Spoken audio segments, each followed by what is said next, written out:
मंदसौर की आदिवासी बेटी national level hockey खिलाड़ी सागू डावर आज स्ट्रीट लाइट में पढ़ने को मजबूर है। सागू डावर बेहतरीन हॉकी खेलती है और अपनी मां के साथ घरों में झाड़ू पोछा बर्तन का काम करके अपना खर्च और कोचिंग की फीस भरती है।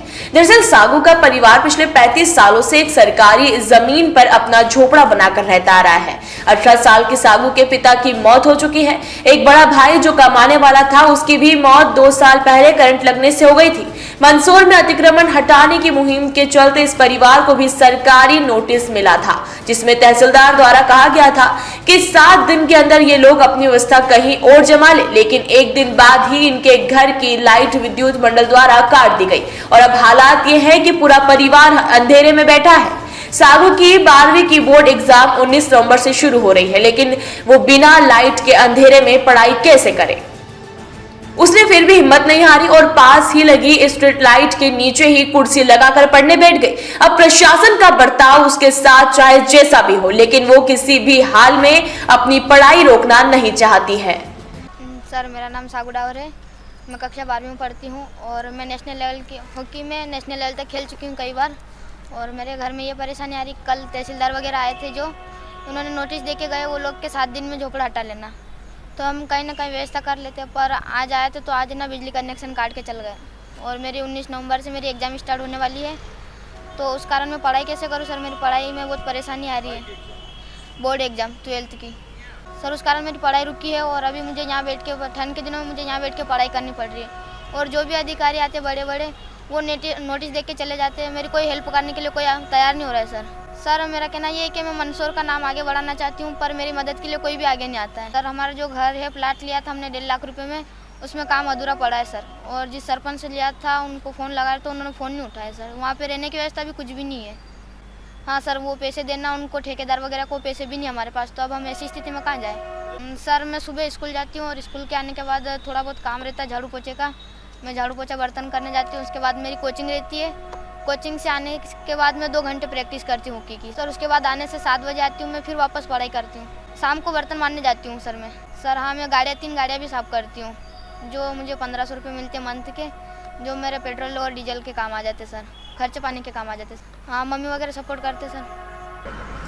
सर मेरा शिवराज सर मामा से कहना ये है कि वो मेरी हेल्प करे, मेरा झोपड़ा तोड़ रहे, तो मैं उनसे रिक्वेस्ट करती हूँ कि वो मेरी हेल्प करे इसमें सर। आज एमपीपी से आए थे कुछ लोग, जो कि मेरा मीटर काट के चल गए, उस कारण लाइट नहीं है घर में और मेरी बोर्ड एग्ज़ाम स्टार्ट होने वाली है 19 नवंबर से, तो मैं उस कारण पढ़ाई नहीं कर पा रही हूँ और मुझे यहाँ बैठ के पढ़ाई करना पड़ रहा है सर। ये पास में एक छोटी सी ट्यूबलाइट है, मैं वहाँ बैठ के पढ़ाई कर रही हूँ सर। अभी घर में लाइट नहीं है सर। 19 नवंबर से मेरी बोर्ड एग्ज़ाम है 12th की।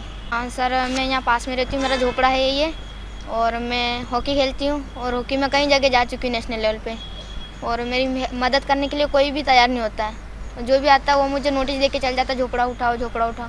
सर अब मैं कहाँ जाऊँ सर। वो जो मकान बनना है उसके पैसे भी बाकी है, जिन लोगों से लिया उनके पैसे चुकाना बाकी है अभी, तो वो भी अभी काम कंप्लीट नहीं करेंगे क्योंकि उनको पैसे नहीं दे रहे थे, तो उन्होंने कहा कि पहले पैसे दे दो, उसके बाद कंप्लीट करेंगे पूरा काम सर। अभी कहीं भी कोई भी रास्ता नहीं कि हम कहीं जाएँ और रुके। मेरे छोरी की पढ़ाई चल रही है सागू डावर, 21 तारीख को परीक्षा और लाइन मिल वाला है, तो मेरे 7 दिन की टाइम दे दी, तो 7 दिन ने न, कल तो वो आया ना, आज मेरी लाइट कनेक्शन काटेंगे। और मेरी बेटी की पढ़ाई कुछ नहीं, मेरी बाहर बैठ के पढ़ाई कर रही, वो 21 तारीख को परीक्षा, तो मेरी बेटी पढ़ाई कैसे करेगी, परीक्षा कैसे फेल हो जाएगी, बाहर हॉकी खेलने जाती, पूरा मंदसौर का नाम रोशन करे, कोई एमपीपी वाले नगर पाले वाला कोई मेरी छोरी तरफ सुविधा नहीं कर रहा। और मेरे को झुकी झुपड़ी बना के रही सरकारी ज़मीन, तो वो झुपड़ा भी मेरे तोड़ा जा रहा। वो कल भी आए तहसीलदार, न कल की टाइम 2 दिन की टाइम देती, परसों वो झुपड़ा टूटेगी। मेरे कोई भी मेरे मदद के लिए मेरी छोरी तरफ मदद करवाओ और मेरे 10-8 दिन टाइम दो आगे, तो कहाँ रहने की व्यवस्था करो मैं। और मैं अकेली औरत कमाने वाली, 2 छोटा छोरा है, 1 लड़की, तो मैं अकेली औरत 5 परिवार को कैसे करके पालन पोषण। मकान ले रहा क्या तो वो 1.5 लाख में पलट ली, तो वो 10 घरों में काम करूँ, पैसा भी याद तो उठाए रहा क्या, तो वो काम चालू करे, काम अधूरा पड़े, पैसा उतरिया नहीं, काम करेगा तो पैसा उतर जाएगी, जब फिर मांगूंगी रहने जैसे साधन नहीं मेरी वो पया थी। अभी घर में लाइट नहीं है, अभी घर पे लाइट नहीं है, कनेक्शन काटे गया। वो मेरी छोरी इंदारा में पढ़ाई कर रही, तो कैसे पढ़ाई करे। 21 तारीख को 12वीं की परीक्षा, और ये लाइट के पे भी सामने खंभा पे लाइट लग रही तो बाहर बैठ के पढ़ाई कर रही। वो 2 दिन की टाइम 7 दिन की टाइम दी तो कल कोई दिन निकलो ना, आज लाइट काटेंगे। संजय गांधी स्टेडियम में जो रिक्त भूमि है वहाँ पर कतिपय लोगों द्वारा या तो गुमटी लगा ली या फिर झोपड़ियाँ बना करके कब्जा किया था और ये लोग रह भी रहे हैं।